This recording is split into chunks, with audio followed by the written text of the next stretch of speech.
तो फिल्म की शुरुआत में हमें बताया जाता है कि अमेरिका ने हिरोशिमा और नागासाकी में न्यूक्लियर बॉम्ब गिरा के वर्ल्ड वॉर तो खत्म कर दिया था, पर उसके बाद से ही सभी देशों के बीच में न्यूक्लियर बनाने की होड़ शुरू हो गई थी। 1971 में पाकिस्तान इंडिया से तीसरी बार जंग हार चुका था। पाकिस्तान किसी भी हालत में बदला लेना चाहता था। इंडिया पर रौब झाड़ने का उनके पास एक ही तरीका था, वो था न्यूक्लियर बम बनाना। लेकिन जंग हथियारों से नहीं बुद्धिमानी से जीती जाती है और भारत का हुक्म का इक्का रॉ था। भारत के रॉ एजेंट्स पाकिस्तान में फैले हुए थे। वो हथियारों के बल पर नहीं, बुद्धिमानी के बल पर काम करते थे। वो वहाँ की क्रिटिकल इंफॉर्मेशन यानी कि खुफिया जानकारी भारत को भेजते थे और उनमें से ही ये एक जाबाज सिपाही की कहानी है जिसने अपने देश के लिए अपनी जान कुर्बान कर दी थी। अब हम एक तारिक नाम के आदमी को देखते हैं जो कि रावलपिंडी में रहता था और अपने पेट पालने के लिए वो दर्जी का काम करता था। उसे अच्छे काम की तलाश थी तो वो अनवर नाम के आदमी से अपने चाचा जान से कहकर उसे काम पर रखने को कह रहा होता है। वो बताता है कि मेरे जैसा दर्जी पूरे रावलपिंडी में कहीं नहीं मिलेगा। तो अनवर उसे बताता है कि अभी चाचा जान को कारीगर की जरूरत नहीं है। वहीं मस्जिद के मौलवी साहब अनवर से बोलते हैं कि अपने चाचा जान को कहना हमने तारिक की सिफारिश लगवाई है। अब हम देखते हैं चाचा जान तारिक की परीक्षा ले रहे होते हैं कि वो उनके काम के काबिल है कि नहीं। वो तारिक को सुई में धागा डालने को बोलते हैं तो तारिक कहता है बस इतना सा काम, ये तो मैं छींक मारते हुए कर सकता हूँ। और धागा फंसाते फंसाते उसकी निगाहें वहाँ से गुजर रही एक लड़की पर अटक जाती है और उसे एक टक निहारता रह जाता है। उस खूबसूरत बला का नाम नसरीन होता है और वो चाचा जान के जीजा जी की सुपुत्री होती है। फिर नसरीन के पिताजी उसे गाड़ी में बिठाकर वहाँ से ले जाते हैं। यहाँ हमें पता चलता है कि नसरीन देख नहीं सकती है, लेकिन बिना आँखों के भी वो मन की आँखों से दुनिया को देख और समझ पाती है। पर तारिक इसकी परवाह ना करते हुए नसरीन को दिल दे बैठता है और नसरीन भी तारिक की खुशबू पर फिदा हो जाती है और दोनों के बीच प्यार के फूल खिलने लग जाते हैं और धीरे धीरे वो एक दूसरे के करीब आने लग जाते हैं। अब इनके प्यार की महक नसरीन के पिताजी तक पहुंच जाती है और वो तारिक को फटकारते हुए बोलते हैं तुम्हारी हिम्मत कैसे हुई मेरी बेटी के बारे में सोचने की, तुम अनपढ़ और जाहिल, तुम्हें आता ही क्या है। पर तारिक सीना चौड़ा करते हुए बोलता है मैं नसरीन से प्यार करता हूँ और उसके लिए कुछ भी कर सकता हूँ। पर पिताजी कुछ सुनने को तैयार नहीं होते, लेकिन चाचा जान उन्हें समझाते हुए बोलते हैं कि नसरीन के लिए इससे अच्छा लड़का कहीं नहीं मिल सकता। वो हट्टा कट्टा नौजवान है और वो हमारी बच्ची को खुश रखेगा। फिर पिताजी बोलते हैं वो अनपढ़ गवार है, कैसे खुश रखेगा नसरीन को। चाचा जान जवाब देते हैं माफ कीजिएगा, लेकिन आप भी तो कुछ खास पढ़े लिखे नहीं हैं, पर हमने भी अपनी बहन की शादी आपसे करवाई थी। तभी नसरीन भी वहाँ आ जाती है और अपने पिताजी के सामने अपने दिल के अल्फाज रखते हुए बोलती है कि तारिक से हम बेइंतहा मोहब्बत करते हैं और उनके साथ हम दिल से खुश रहते हैं, जितना कि आज तक आपके साथ नहीं रहे। तारिक से ज्यादा हमें कोई प्यार नहीं दे सकता।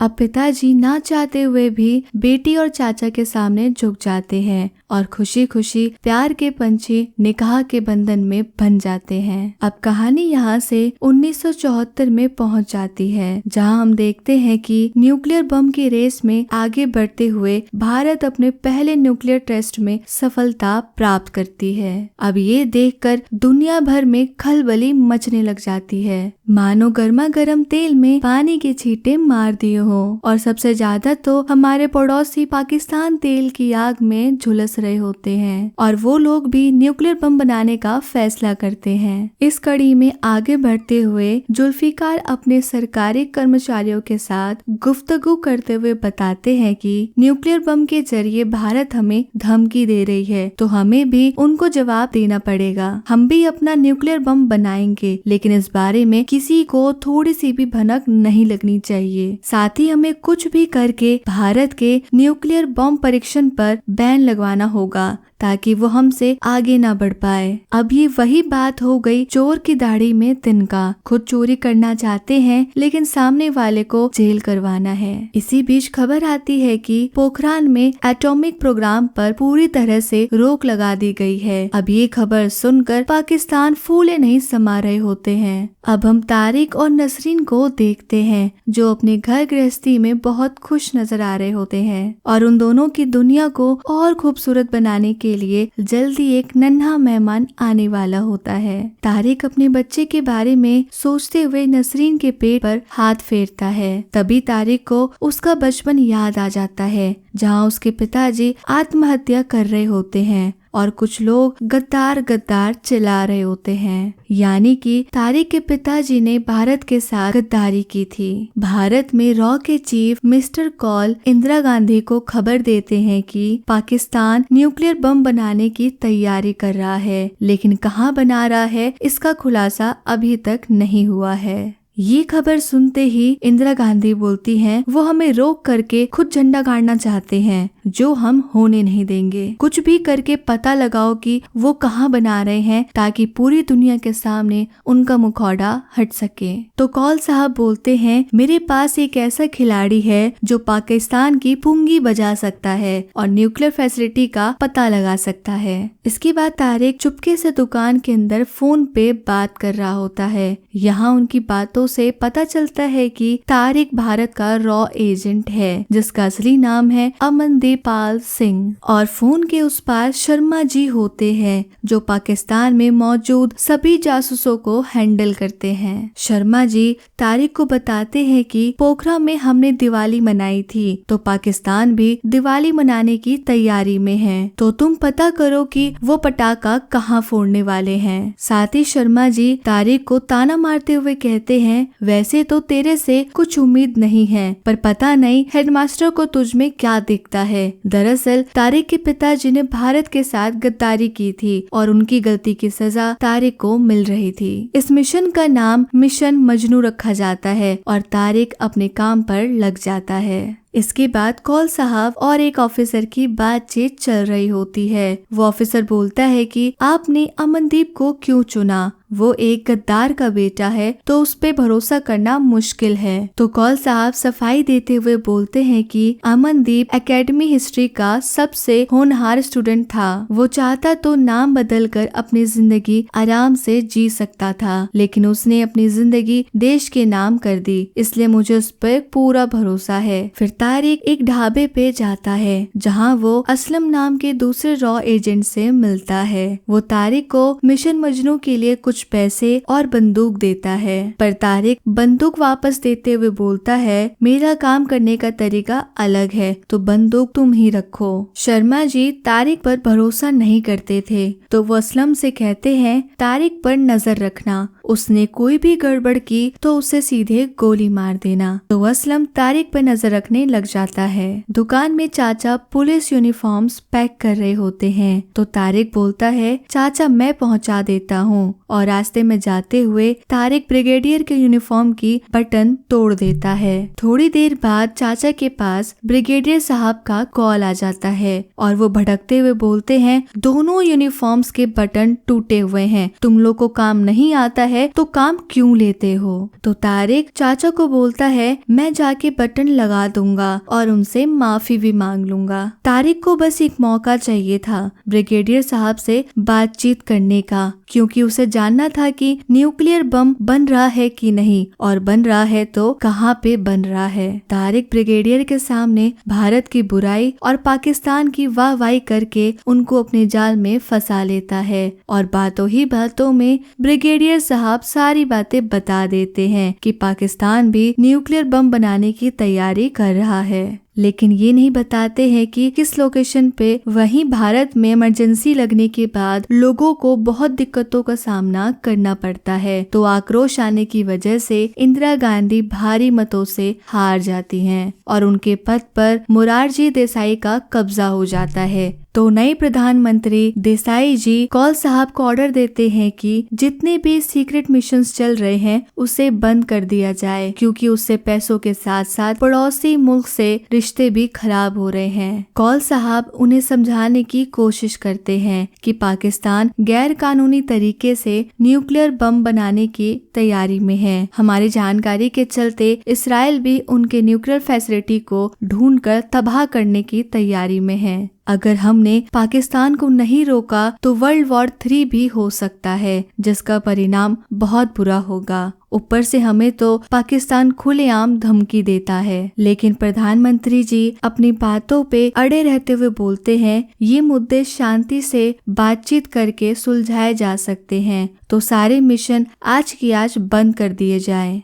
कौल साहब जानते थे कि ये मिशन भारत के लिए बहुत जरूरी है, इसलिए वो इस्तीफा दे देते हैं ताकि सभी लोगों की नजर उन पे टिक जाए और पीएम के जानकारी के बिना ये मिशन चलता रहे। फिर अपने जूनियर को आखिरी ऑर्डर देते हुए बोलते हैं कि ये मिशन चालू रहेगा, पर तुम्हें ध्यान रखना है कि पीएम तक इसकी भनक ना जाए। हम देखते हैं कि तारिक अपनी जासूसी से पता लगा लेता है कि न्यूक्लियर बम बनाने के लिए AQ खान मदद कर रहा है, जो कि बहुत ही बड़ा वैज्ञानिक था और न्यूक्लियर प्लांट रावलपिंडी के पास ही बनाया जा रहा है। ये सारी जानकारी तारिक शर्मा जी को दे देता है, पर शर्मा जी उस पर चिल्लाते हुए बोलते हैं कि तुमसे ये काम नहीं हो पाएगा, तुम जाओ और अपना परिवार संभालो, और वैसे भी ये मिशन अब खत्म हो चुका है, तो अब हमें तुम्हारी कोई जरूरत नहीं है। अब ये बातें सुनते ही तारिक गुस्से से तिलमिला जाता है और चिल्लाते हुए बोलता है, मैंने अपनी जान पर खेल कर ये जानकारी हासिल की है, पर आप है कि समझने को तैयार नहीं है। इतना सुनने के बाद भी शर्मा जी को उसकी बातों से कोई फर्क नहीं पड़ता है और वो फोन काट देते हैं।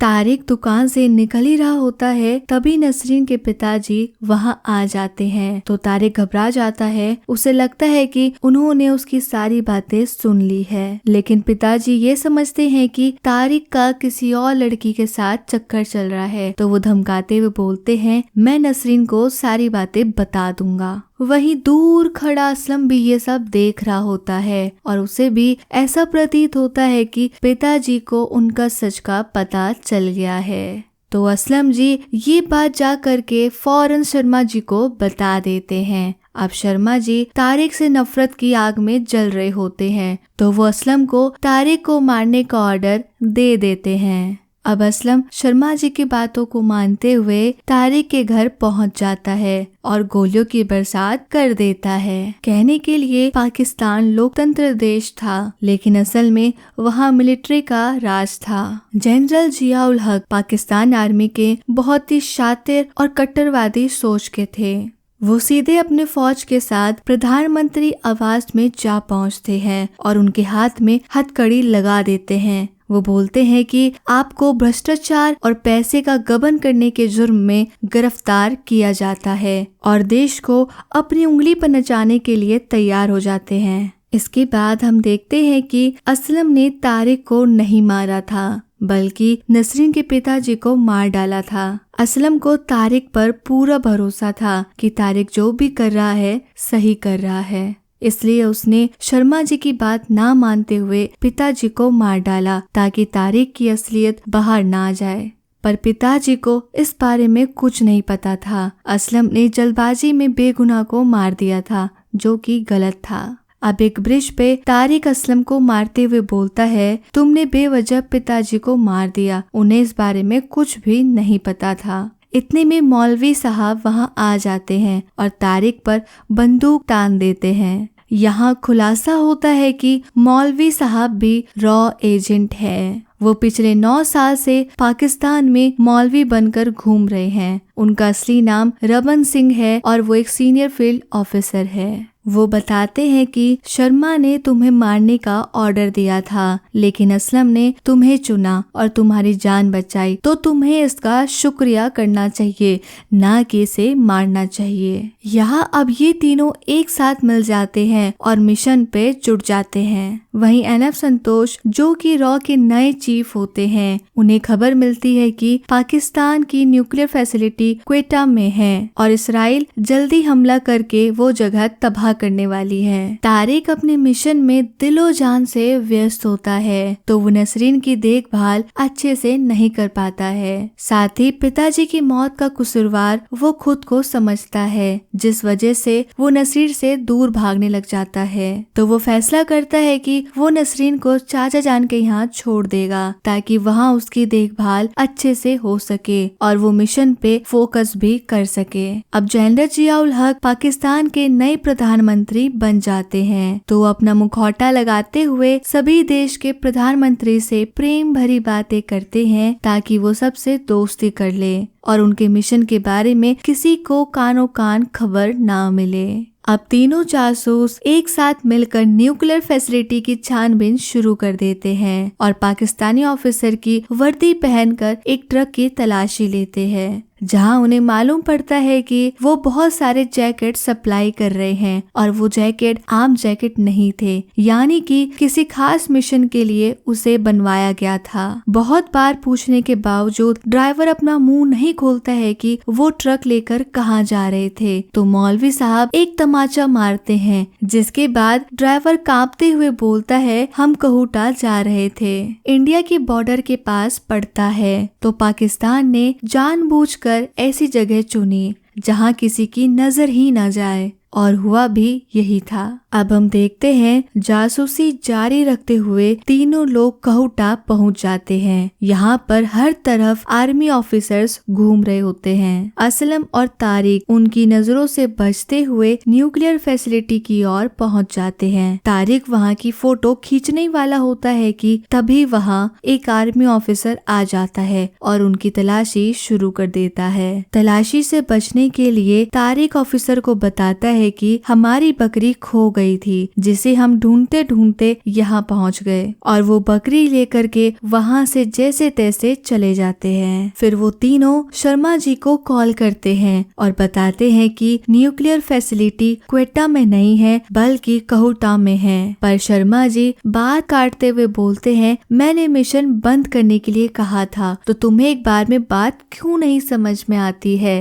ये बात सुनकर तारिक अपना आपा खो देता है और बोलता है, ये इन्फॉर्मेशन हमारे देश के लिए बहुत इम्पोर्टेंट है। अपनी छोटी सोच साइड रख के दिमाग से काम लीजिए। पाकिस्तान जैसी अनस्टेबल कंट्री अगर न्यूक्लियर टेस्ट को अंजाम दे देगी तो हमारे देश के साथ बाकी देशों में भी तबाही मच जाएगी। तारिक के इतना सुनाने के बाद शर्मा जी का हृदय परिवर्तन हो जाता है और वो सीनियर ऑफिसर रमन को बोलते हैं कि हमें इस बात को साबित करने के लिए सॉलिड फिजिकल प्रूफ चाहिए होगा, तभी इजराइल हमारी बात पर भरोसा करेगा। अगले 48 घंटे में इजराइल पाकिस्तान के क्विंटा जहां न्यूक्लियर फैसिलिटी बन रही है वहां हमला करने वाली है, तो उससे पहले ही तुम लोगों को ठोस सबूत लाने होंगे ताकि वो हमला रोका जा सके। अब तारिक के कंधे पर जिम्मेदारी और ज्यादा बढ़ जाती है। अगर वो सबूत इकट्ठा नहीं कर पाया तो उसे वापस भारत बुला लिया जाएगा, वो भी अकेले, यानी नसरीन और होने वाले बच्चे के बिना ही।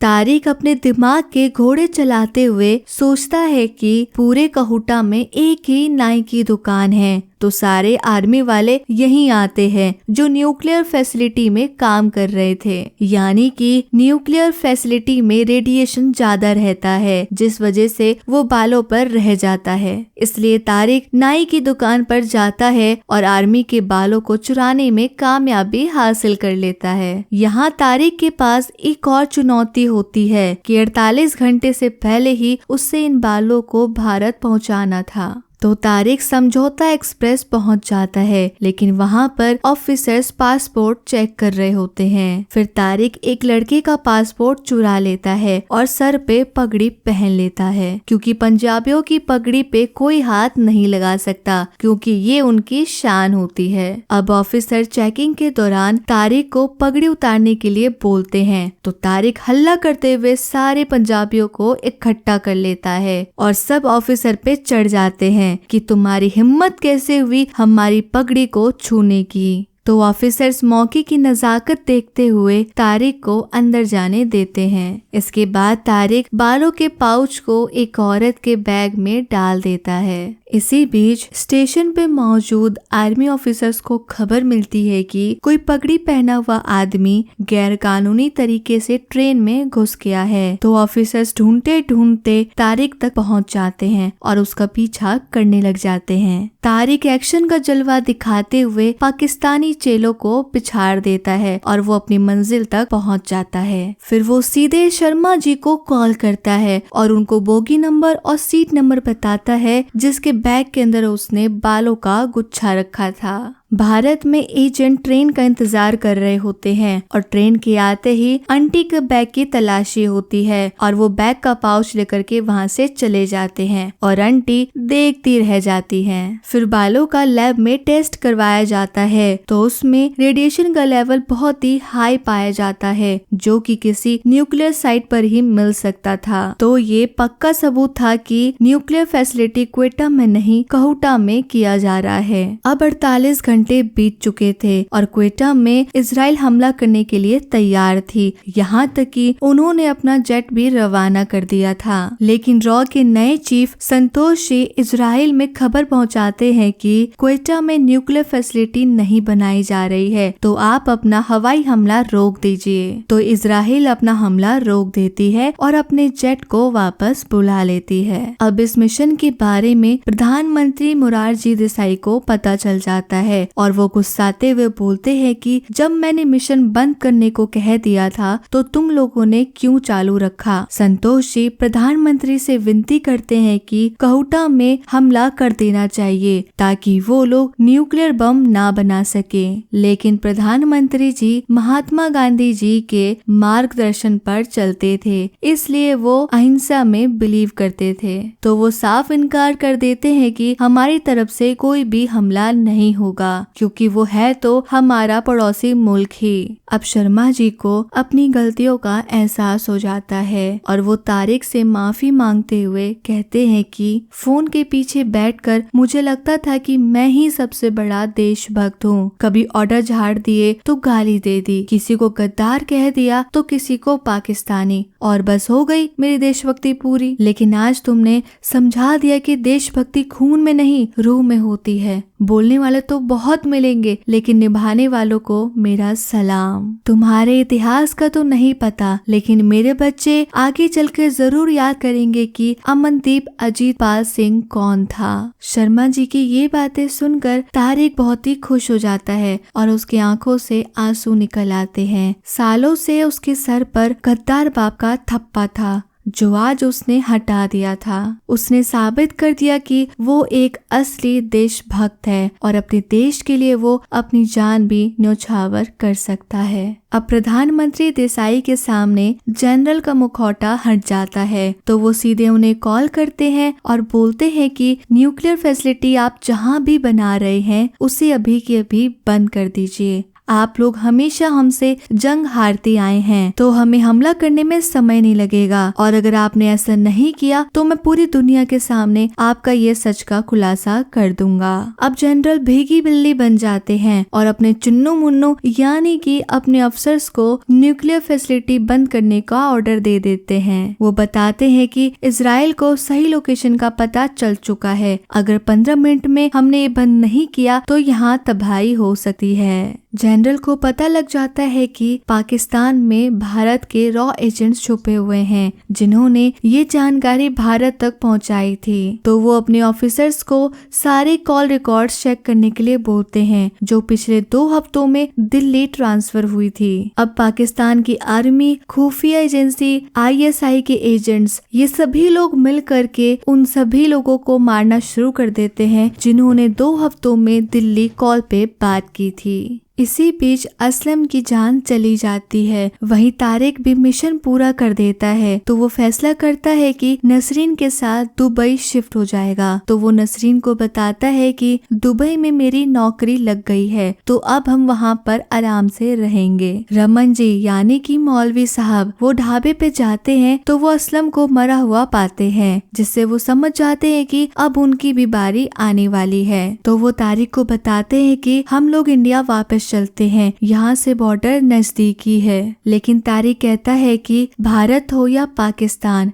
गद्दारी की सजा एक ही है। इसलिए मैं नसरीन और अपने होने वाले बच्चों को इस हालत में छोड़कर नहीं जा सकता हूँ। अगर मैंने ऐसा किया तो जिंदगी भर मैं खुद को माफ नहीं कर पाऊंगा। अब पाकिस्तान आर्मी रमन का पीछा करते करते उस तक पहुंच जाती है और रमन भी देशभक्ति दिखाते हुए अपनी गाड़ी का पेट्रोल फैला देता है और आर्मी के आते ही सिगरेट का टुकड़ा नीचे गिरा देता है, जिससे कि वहाँ धमाका हो जाता है और सभी लोग एक साथ खत्म हो जाते हैं। उसमें रमन भी शामिल होते हैं। ये है हमारे देश के जवान जो जाते जाते भी दुश्मनों को खत्म करते हुए जाते हैं। वहीं तारिक के घर भी एजेंट्स पहुंच जाते हैं और उसकी तलाश शुरू कर देते हैं, लेकिन तारिक वहां से पहले ही एयरपोर्ट के लिए निकल चुका होता है। एजेंट्स को भी पता लग जाता है कि नसरीन और तारिक एयरपोर्ट के लिए निकले हैं, तो वो एयरपोर्ट पे सिक्योरिटी बढ़ा देते हैं। फिर तारिक एयरपोर्ट पे ऑफिसर्स को इस तरह मंडराता हुआ देखकर समझ जाता है कि कुछ तो गड़बड़ है। उसे पता चल जाता है कि वो लोग उसी की तलाश में आए हैं, तो जैसे तैसे चेकिंग करवा के नसरीन को अंदर भिजवा देता है। तारिक चाहता था कि नसरीन और उसका होने वाला बच्चा सही सलामत दुबई पहुंच जाए, इसलिए ऑफिसर्स का ध्यान भटकाने के लिए तारिक सबके बीच में खड़ा हो जाता है और भारत माता की जय चिल्लाने लग जाता है, जिससे कि सभी ऑफिसर्स की नजर नसरीन से हट जाती है। फिर सारे ऑफिसर्स तारिक पर टूट पड़ते हैं और हमला शुरू कर देते हैं। तारिक तब तक लड़ता है जब तक नसरीन की फ्लाइट रवाना नहीं हो जाती है। तब तक वो खुद को बचा करके रखता है और उन लोगों से लड़ता रहता है। फिर नसरीन की फ्लाइट उड़ान भर देती है। ये देख करके तारिक राहत की सांस लेता है और मुस्कुराता है। तभी वहाँ खड़े सारे ऑफिसर्स तारिक पर बंदूक चला देते हैं और तारिक की वहीं पर मौत हो जाती है, यानी कि अमनदीप पाल सिंह हमारे देश के लिए शहीद हो जाते हैं। इसके बाद हम देखते हैं कि नसरीन दुबई पहुंच चुकी होती है और तारिक का इंतजार कर रही होती है। तभी वहां पर रॉ के फॉर्मर चीफ मिस्टर काव आ जाते हैं और नसरीन से कहते हैं कि मैं तारिक का दोस्त हूँ। तारिक कहीं ना कहीं जानता था कि जो वो काम कर रहा है उसमें उसकी जिंदगी रहेगी